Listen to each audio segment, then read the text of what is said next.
নকশা করা দেয়াল আর বিশাল সব দালান দেখলেই বোঝা যায় কোনো এক সময় এখানে ছিল রাজকীয় আভিজাত্য। ৩০০ বছর আগে জমিদার রাজেন্দ্র কুমার রায় তৈরি করেছিলেন এই অসাধারণ বাড়িটি। কালের বিবর্তনে অনেক কিছু বদলে গেলেও এই বাড়ির দেয়ালগুলো আজও যেন ইতিহাসের গল্প শুনিয়ে যাচ্ছে। ৪ সন্তান ছিলেন, তো ওনারা 2 সন্তান কিন্তু যুদ্ধের সময় মারা গেছে। আমার বাবা রূপালী ব্যাংকে চাকরি করতেন, আমরা ঢাকায় থাকতাম, আর আমার এক জায়গা ছিল উনিও ঢাকা থাকতেন।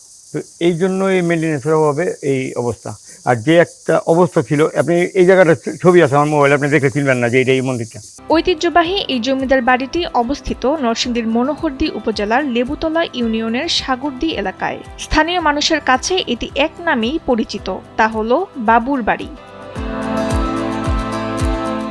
৩০০ বছর পার হয়ে গেলেও বাড়িটি এখনো ভেঙে পড়েনি। জমিদার রাজেন্দ্র কুমার রায়ের নাতি নাতনিরা এখনো এই বাড়িতেই বংশ পরম্পরায় বসবাস করছেন।